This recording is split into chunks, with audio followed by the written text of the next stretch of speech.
So I had a whole list of questions prepared for this episode because I'm like, oh, when I get the head of marketing at Buzzsprout here on the show, like there's a lot of things I want to ask. And you know what? I threw all of those questions out the window when Alban told me he wanted to talk about the dark side of video podcasting. Why? Because I knew that this would be so relevant for you.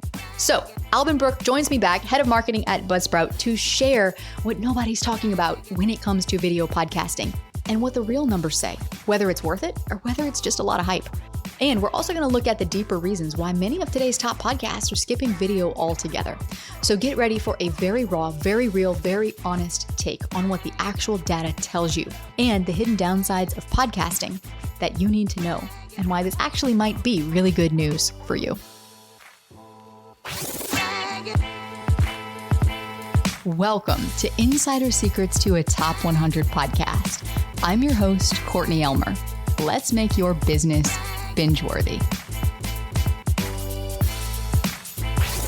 Alban, welcome back. Thank you for having me. I'm glad to be back. Yes. Well, in the episode right before this, we dove into a very juicy topic, which is podcast marketing, and also kind of breaking and busting some common myths around how do we market and how do we grow our podcasts and where we actually need to start. And one of the things that I think is another big thing on people's minds right now is video podcasting. Why is it that most people get this backwards and that video is not necessarily going to be your next big thing to grow your show? Well, I think podcasting, we saw this meteoric rise of a bunch of podcasters that did video really, really well.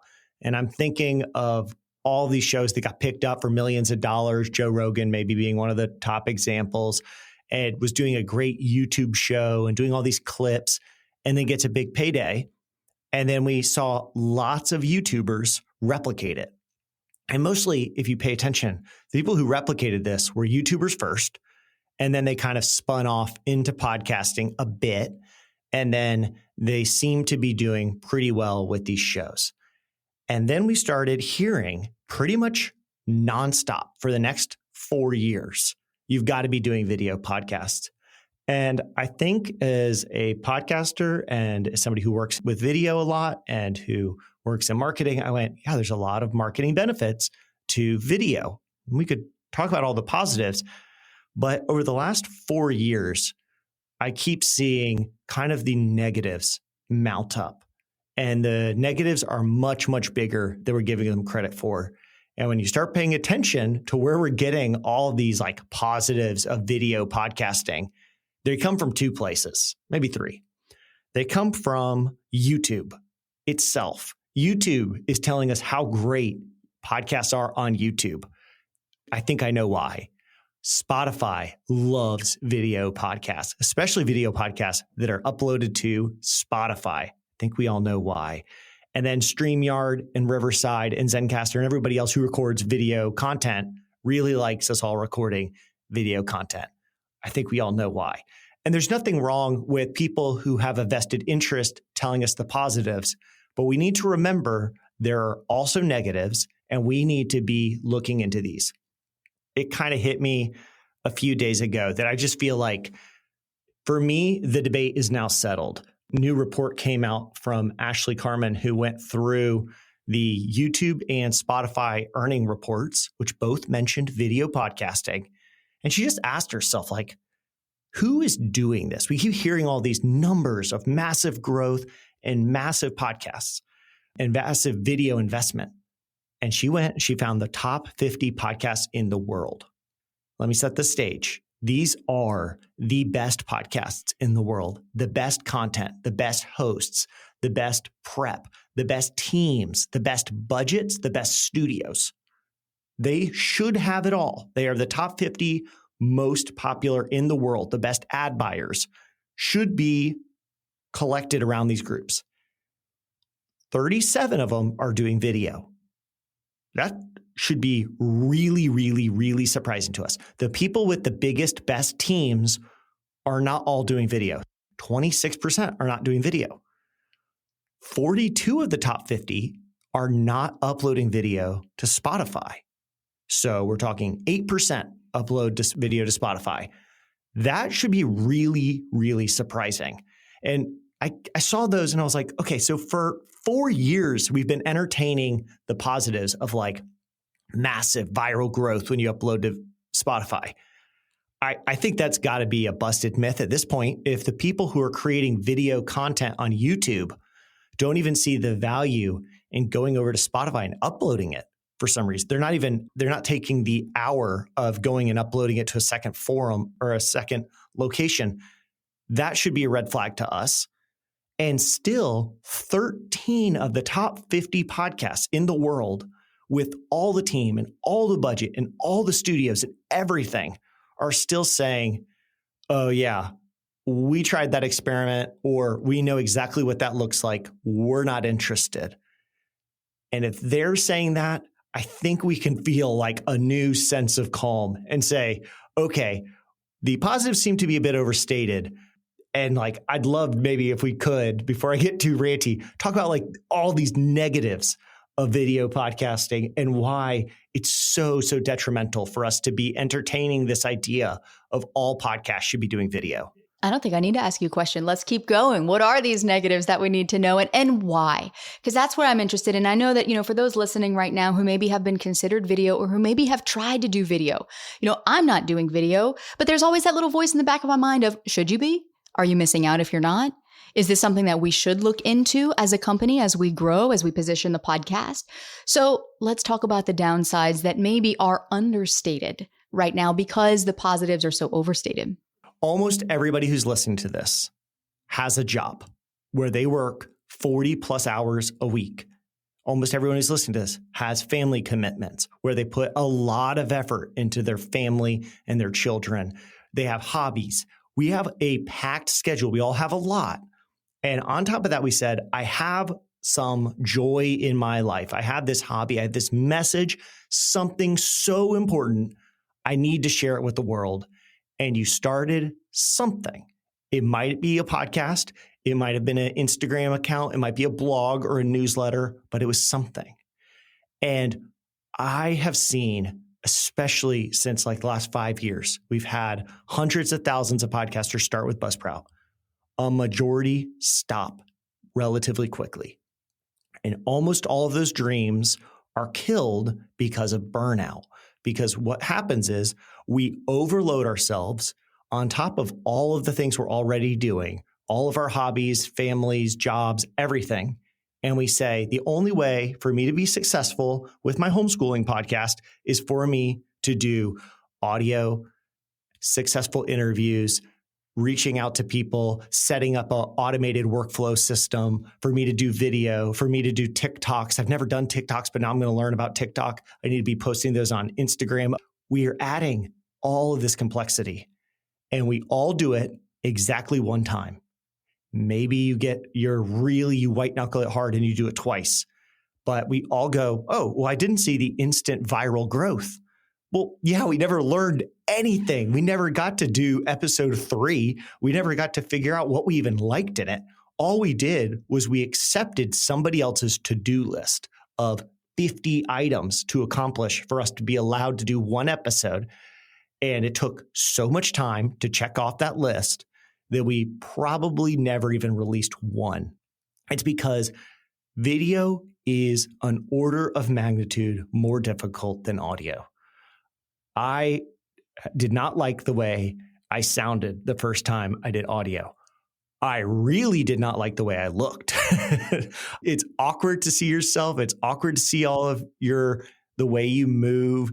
It's awkward to, go, oh, I actually need to start like checking my appearance and making sure I look good for video. You're trying to get cameras, you're getting lighting, you're spending unbelievable amounts of money to get the stuff right. And all of it to then find out you probably need to upgrade your computer because it's too slow to handle these 4K video files.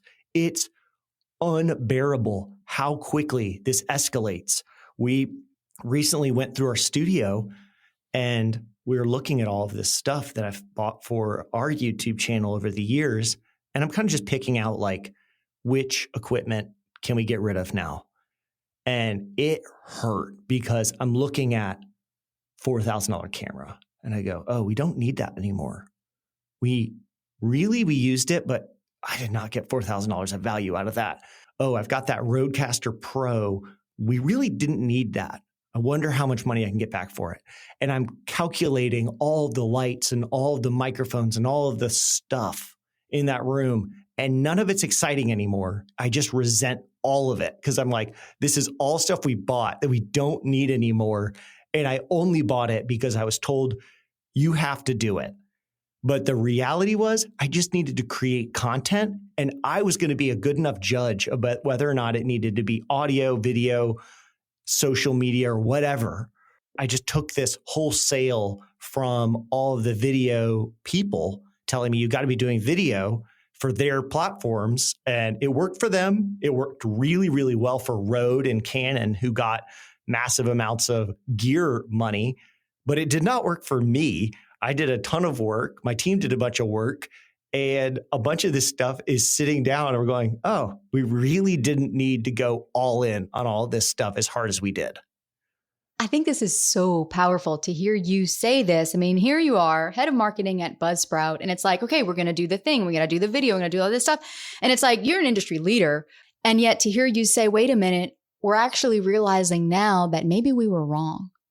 Maybe we didn't need all the things we thought we did to succeed in the world of podcasting. And I'm actually curious, Alban, to hear this. Can we kind of go behind the curtain here and look at what were some of the hard data that you guys figured out that maybe this isn't exactly the path that we need to be on, and here's why. Because you still have a YouTube channel. But what I'm hearing you say is that maybe we don't all need new YouTube channels. We all don't need YouTube channels. You may, but you will be the best to judge that. What I don't want you to do is take anyone's advice, including mine, wholesale, and then go, okay, so it's a requirement for me to be allowed to do my podcast and to feel like I'm doing a good job. I must also do video, website, blog, podcast, social clips, email newsletter, course. And if you've got a job as a doctor on top of all of this, you're just not going to do any of it. So if you want to do one thing, let's do one thing well and pick it and just iterate on that. And then if you decide, oh, you know what? I feel really interested in video. Cool. Experiment with it. You don't have to take it as gospel that you have to do it. I'd love to go behind the curtain. We started probably 2016 recording some of our own podcasts. And one of them was these like 5-minute tips where we would just give a 5-minute tip every Monday about podcasting. And we were like, when we record these, we could film it and just put it on YouTube. And so we filmed it and put it on YouTube. And then we got a bunch of mean comments saying, why don't you look at the camera like you're looking at the microphone? Why are you looking off camera? We're like, oh, because really it's just a podcast, but yeah, we'll figure that out. So now we'll shoot it like it's a video and we'll record it. And it was getting a bit of plays and people seemed to like it. And we were embedding them in blogs. So it felt like, okay, things are good. And then we did a little bit higher production and I started being in some videos. We were like, oh, these feel good.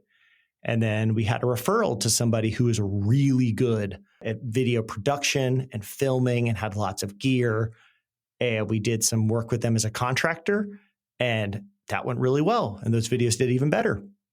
So we hired him and we brought on somebody else and we hired some contractors to be in videos. And pretty soon I looked around and I went, whoa, we've got a team of like 2 full-time employees, me, a lot of my time, Kevin, one of the co-founders, a lot of his time, multiple contractors, all working on videos. And the production is spiraling out of control. Every time we do one thing, then we hear we've got to be doing 4K. Well, if we want to do 4K, we've got to upgrade all the cameras. So we bought a bunch of new cameras. And as soon as you start doing 4K, we got to get a new computer. So we're getting a Mac Pro. And now we're editing in 4K and it slows down the process, but it's worth it. We know the value is there because we kept hearing the value was there. And it got bigger and bigger and bigger until a couple of years ago, we had to make a really tough decision, which was we're just stepping back from YouTube for a bit. And it hurt because there is value there, but in accepting you must improve the production quality endlessly, we were going to get to IMAX level filming of videos when really all we needed was talking head videos. Those 5-minute tips were like, that was half of the value there in the very first iteration. And we spent years getting better and better and better at production, but we weren't really getting better and better and better at teaching podcasting. And so we took a 2-year hiatus. And recently I found someone I'm really excited about because he has the entire skill set, all the way from scripting to filming to editing to promotion, all of it.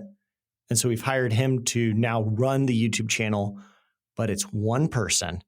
It's a much smaller team. It's a smaller camera setup. It's smaller requirements of production quality. And we're focused on quality content. We're not focused on all of the extra must-haves that we were accepting. And we've scaled it much further back. And the same type of burnout we hit as a company 2 years ago, that is exactly what I see in podcasters like every single day. They hear, you've got to. And eventually they just go, well, you know what? I love gardening and I love telling people gardening tips. But now I'm hearing the only way that I'm, I guess, allowed to do gardening tips is if I also have an Instagram and a TikTok and a YouTube shorts and a YouTube channel and a podcast and a newsletter. I don't love gardening that much. And it's definitely not paying the bills. It's actually costing me money. So people just give up and they go on and they do something else in their life. And so many more of these dreams now are getting killed by the quote unquote like requirements handed to us by other influencers about what you have to do to be allowed to do a podcast. And my message I would like to share is you don't have to do anything. Do exactly what you want and enjoy it and feel happy about it. And if it's just good for your soul, that's what it's good for. And if it helps your business, I'm so pumped for you. But you don't have to take other people's advice for this has to be massive for it to be valuable. It can be valuable and just be a 2-minute voice memo you recorded on your phone and uploaded directly to YouTube. There's so many minimum viable content creation you could be doing that's valuable that doesn't involve $1,000 cameras. I would be curious to hear your take on that value distinction right there, because what I heard you say was these little 5-minute videos that we were uploading that did not have all the production value attached to it were actually more valuable than the videos with all the production quote unquote value. And I think there is a misconception as far as what does value mean? And how do we define and determine what is valuable? Because at the end of the day, I love the medium of podcasting because I have a really hard time trying to fit my expertise into like a 7-second video. It just doesn't work for me. I have an idea for a YouTube channel, but it is like a Netflix level show, which is why I don't have a YouTube channel, right? It's not just me taking a video and posting it onto YouTube. And so I think that what you're bringing up here is so important, and I want people to hear this, which is the value is ultimately in the eye of the beholder. What would you say to that, Alban? I mean, as far as how we deliver value, how we perceive value, and how we can own what we're doing, whether it's audio podcasting, whether it's video, whether it's a blog, whether it's none of it, in our desire to bring our value to the world. So Tom, one of the Buzzsprout's co-founders who you've had on the show, talks a lot about why are you podcasting? What is the thing you're getting out of it? And if you're trying to make money, then you need to be getting tens and 20s and hundreds of thousands of listeners so you can monetize it effectively. Okay. If what you're trying to do is like a podcast I recently ran into that was about recovery, so recovery from addiction. For them, reaching a handful of people and changing their life and freeing them from alcohol addiction or gambling addiction or whatever, that is valuable to them, even if it's only a handful. And so sit down and think, like, what is my podcast about? Who am I reaching? What are they getting? So what's the value to them?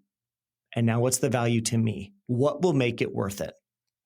I have written things online that have been read by nobody, but they're really valuable for me because it was important for me to have written it. And I've written things that got a lot of people to read it, And I didn't really get a whole lot out of it. I just was like, oh, I've shared some knowledge. And I think a large amount of people seem to have read it and some of them seem to like it, but I didn't get anything. So it's not always a one-to-one correlation between your value and your audience's value. Ideally, both of those will be there. With video creation that we've done, a lot of times people they're looking for advice and they're looking for specific advice and they're trying to figure out a specific problem. So if it's I've got $100 and I'm trying to find the right mic. Well, great. They just need somebody who's been around the industry for a bit to say, okay, really, you should be looking at like these 3 mics. And here's why I'd probably pick this one. This isn't an affiliate deal. This is literally just like somebody's been around a long time giving you like one mic to look at. That doesn't need to be some beautiful like Netflix style show breakdown of each mic. It really just needs to be an honest opinion where somebody's showing you the different mics. I recently watched this YouTube video, which was super valuable to me. And it was just a probably high school or college age kid outside shooting on his phone, using the phone's microphone, talking to it about how he was trying to spend less time on social media and spend more time outdoors. And it was really heartfelt and it was honest and it was thoughtful and it was, 7 minutes long. And I watched the whole thing and I thought it was really good. But he didn't sit down and say, I have this message that's important to share, but it will only be valuable if it's shot in 4K with an expensive camera and a production team with a bunch of cool B-roll with me doing like skateboard tricks in the background. He just went ahead and shot it, threw it up online, and he had all these videos, which were like a few hundred views, and then one that blew up and is going to cross like 1 million now. And like, just throw it out there and make stuff.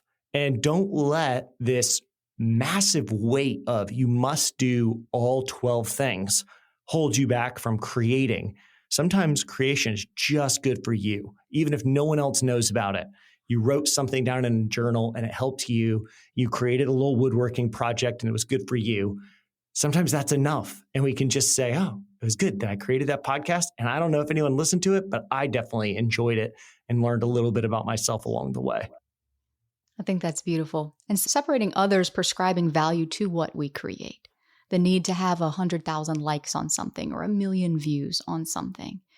And I think that if you're podcasting for a specific intent, let's say to grow a business, to generate leads, to bring in revenue for your offers, yes, we want to be able to see a tangible return. And there is some sort of value exchange that happens when we say, I'm doing this because it's important to me. And I also want people to benefit from it. And yet, at the end of the day, it should be so important that even if no one benefited from it, you would still be satisfied with yourself and can rest in that it was enough. And I think that is such an important message, Alban. And I really appreciate you being here to remind us of that today. Because in this super mega fast-paced digital world that we live in, it is so easy to lose sight of. So for someone listening to this conversation right now who maybe is feeling like, okay, maybe I don't have to do video. That's good. All right. I'm feeling good about this. Is there anything that you would want to leave them with walking away from this episode today that they should be thinking about as it relates to the value they bring to the world? If you end up deciding that the value you want to bring to the world is video, I won't be against you. If you decide that it's an Instagram account, that's good. If it's not podcasting or it is podcasting or it's something in the real world and you're leading little hikes around town, that's all great. But you be the judge of which of these pieces of advice applies to your life. You be the judge of what's the best thing for you to be creating and what's the best way for you to get it out. Run little experiments of different things you might like. Maybe you might like doing the in-person events. Maybe you enjoy the Zoom calls or the webinars or the quick little video online. Whatever it be, try it out, but do not stop doing something.